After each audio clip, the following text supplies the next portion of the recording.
In this section, we will study about the structural and functional unit of kidney, which is known as nephron. Nephrons are also known as uriniferous tubules.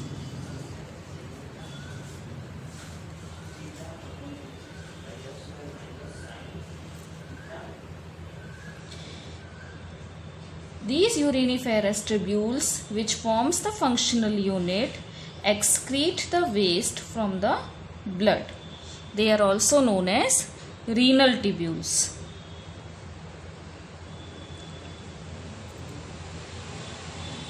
Each kidney has approximate 10 to 20 lakh minute,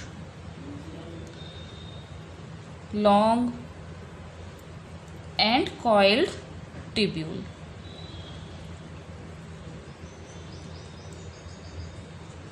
Nephron works as an independent unit. Each nephron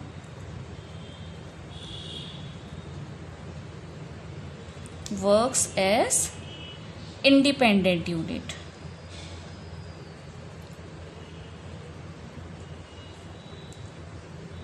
And produce a small amount of urine. The urine which is collected from different nephron is then poured in pelvis. Nephron is divided in many parts. It contains Malpighian body,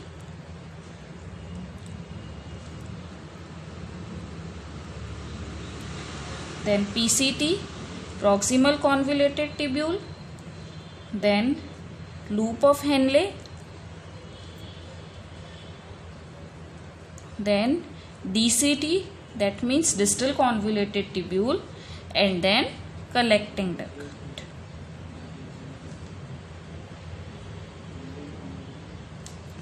If we draw the structure of nephron, then as we know that kidney contains two zones, that is cortex, outer region, and medulla.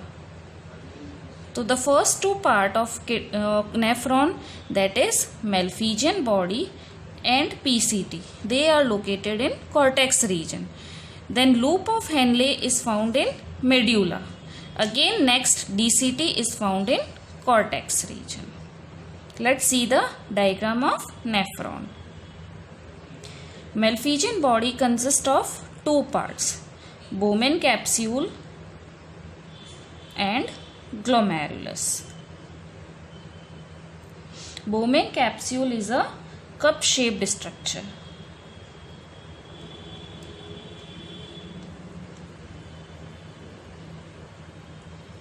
This cup-shaped structure opens in a coiled structure which is known as PCT. This PCT then opens in a U-shaped tube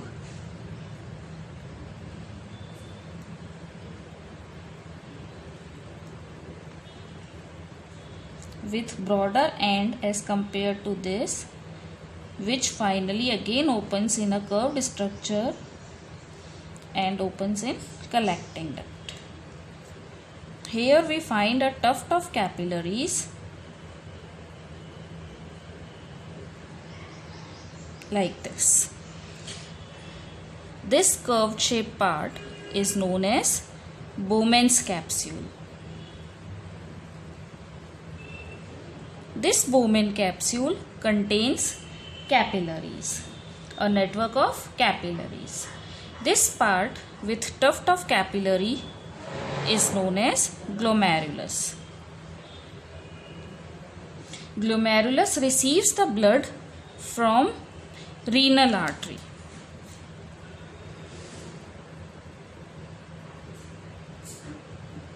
And the branch is known as afferent arteriole. Afferent arteriole. And the blood leaves through glomerulus through efferent arteriole. Efferent arteriole. Afferent arteriole, when enter in this Bowman capsule, breaks up into a number of branches which are approximately 50 in number and form glomerulus. This glomerulus is found in Bowman capsule. This Bowman capsule along with glomerulus is known as Malpighian body and is located in the cortex region of kidney. Now, this Bowman capsule opens in a coiled structure which is also located in the cortex region. This part is cortex and this part is medulla. So this glomerulus opens in a convoluted tubular structure. Since it is the initial or beginning part or proximal part, hence it is known as proximal convoluted tubule. Proximal convoluted tubule or PCT. This proximal convoluted tubule then opens in a U-shaped tube having descending limb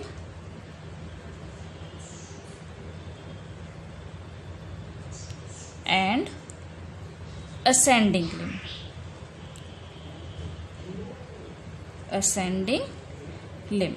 Collectively, it is known as Henle's loop or loop of Henle. This region is found in medulla. This ascending limb then opens again in a convoluted tubule which is found in the renal cortex region, and since it is the distal part, so it is known as distal convoluted tubule, which further opens in collecting duct. In each collecting duct, many renal tubules open this.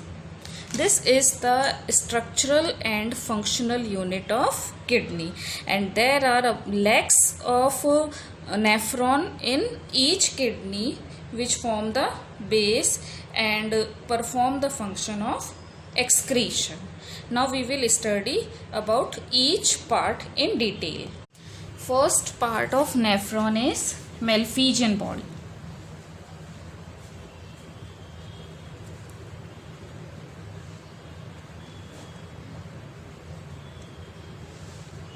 Malpighian body are also known as Malpighian capsules. It is the first or the initial part of nephron. It is made of two parts, that is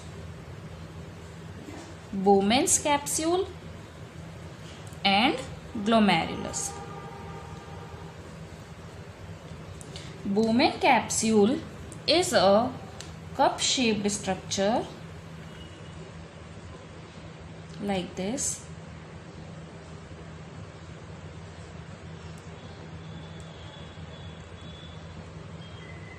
Having a network of capillaries.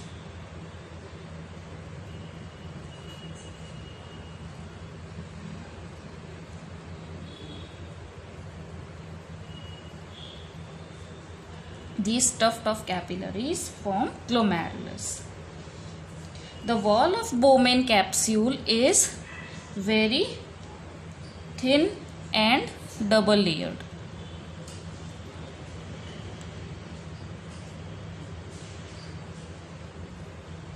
In between the outer and the inner layer, there is a cavity.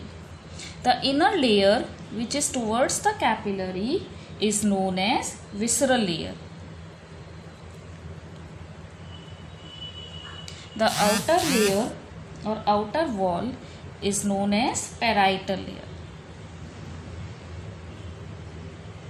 In between them is present a cavity.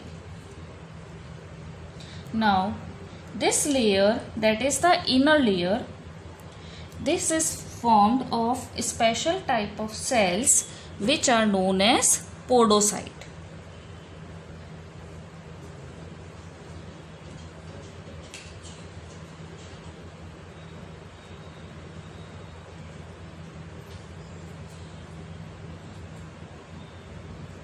These cells are known as podocytes.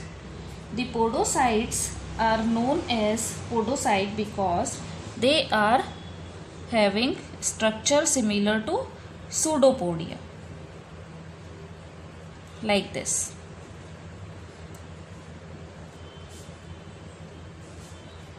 In between these podocytes, there is a minute gap which is known as slit pore.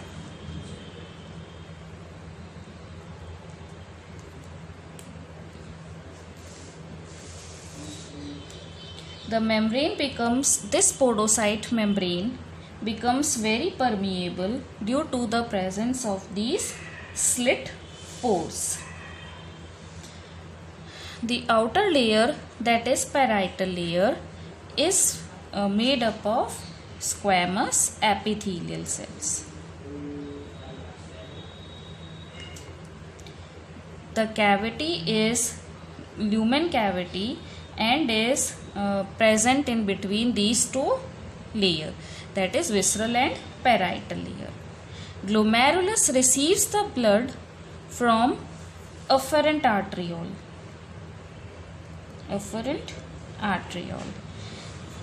The capillary which takes the blood and leaves the Bowman capsule is known as efferent arteriole. If we see this structure, the layer of capillary is made up of, the outer wall of this capillary is made up of endothelium. The wall of this capillary, this is made up of endothelial cells.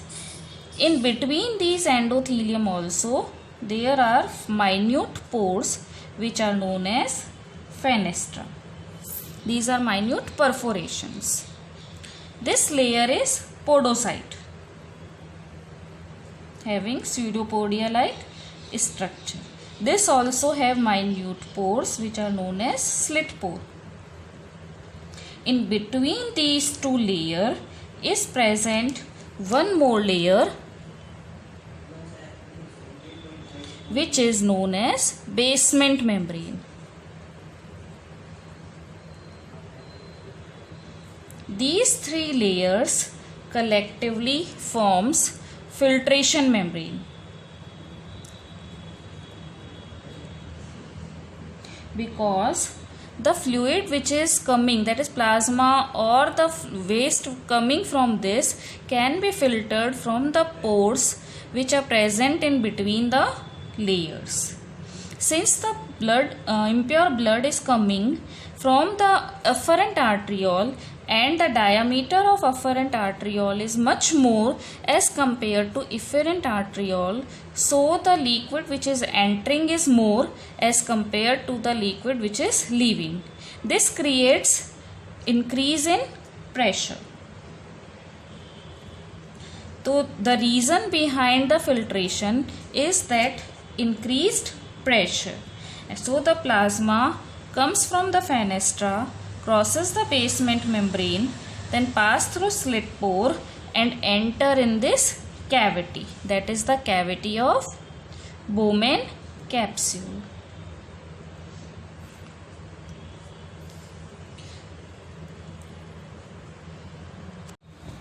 Next part of nephron to Bowman capsule and glomerulus is PCT, that is proximal convoluted tubule. It is a long and coiled part. It is made up of cuboidal cells.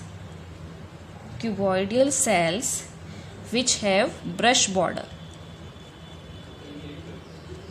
like this.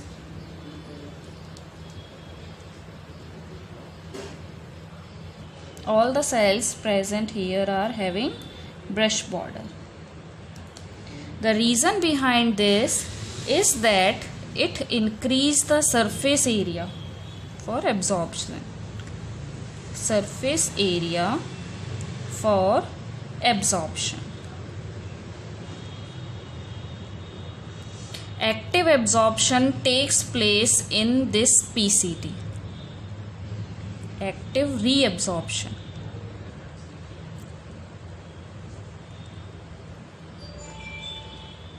And because of this, since active reabsorption occur in this part, there is a need of ATP, and hence large number of mitochondria are present.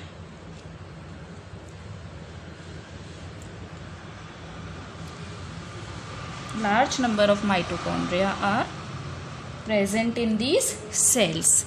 Maximum absorption of glucose, amino acid and ions like sodium, potassium, water, etc. are absorbed. The all absorption needs energy, which is provided by ATP, and so large number of mitochondria are found in these cells. This part is found in cortex region, like this. This is cortex and this is medulla. So this part is found in cortex region of kidney and is connected to Henle's loop.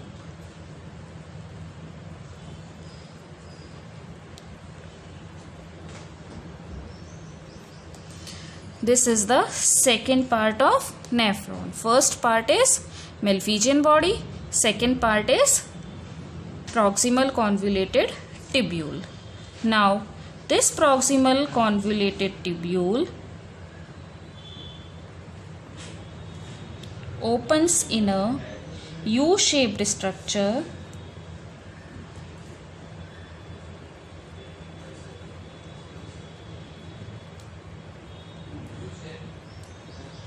This U-shaped structure is known as Henle's loop. This is Malpighian body having glomerulus with afferent arteriole and efferent arteriole. This is glomerulus. This is Bowman capsule. Collectively Malpighian body opens in PCT. This PCT is connected to Henle's loop. Henle's loop have two limbs. This is coming downward, so it is known as descending limb, and in this it is moving upward, so it is known as ascending limb. This ascending limb opens in DCT, that is distal convoluted tubule. Again, this part is found in cortex region, and these loops are found in medulla. This DCT opens in collecting duct. So descending limb. First, the proximal convoluted tubule is connected to descending limb. Descending limb is lined by squamous epithelial cell. Epithelial cells. The important thing about descending limb is that its walls are permeable for water. Permeable for water, but impermeable for ions. Impermeable for sodium, chloride, etc. Very important thing. Its wall is comparatively thinner than ascending limb. Wall is thinner than ascending limb.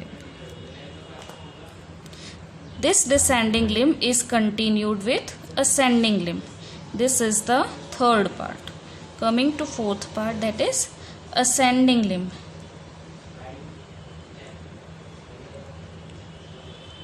Since in this urine is moving upward, hence it is known as ascending limb. It is just opposite of descending limb. It is lined by cuboidal epithelium. The cells have few microvilli.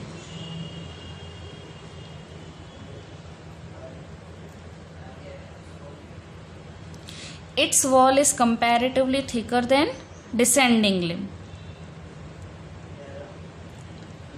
comparatively more thicker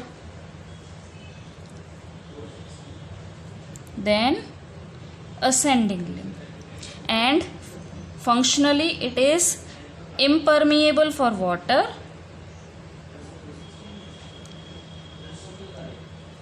and permeable for ions.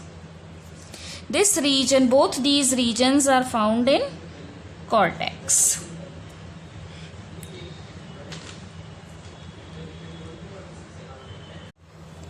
Descending limb of nephron opens in the next region, that is DCT, or distal convoluted tubule, also known as DCT. These the cells of distal convoluted tubules are also lined by cuboidal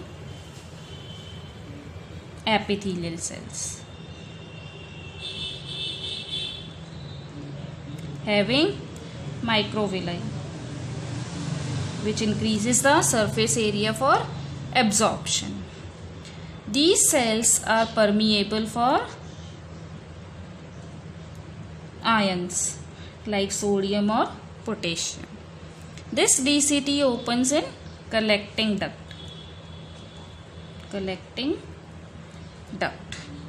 The collecting duct is the last part of nephron.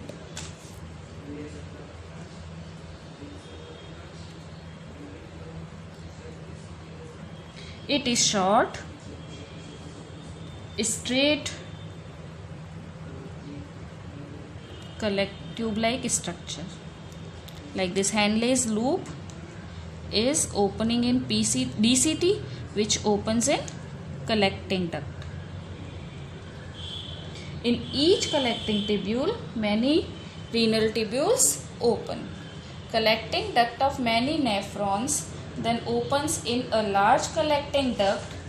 These small collecting duct of all the nephron then opens in large collecting duct, and this large collecting duct passes downward from the cortex to medulla part. Now the duct is known as the duct of Bellini. This duct of Bellini then, which is present in the pyramids of kidney, then finally open in the pelvic region, and from the pelvic it is connected to ureter. In this way, this structural and functional unit is made up of different parts including Malpighian body, PCT, descending limb, ascending limb, then DCT, and then finally to collecting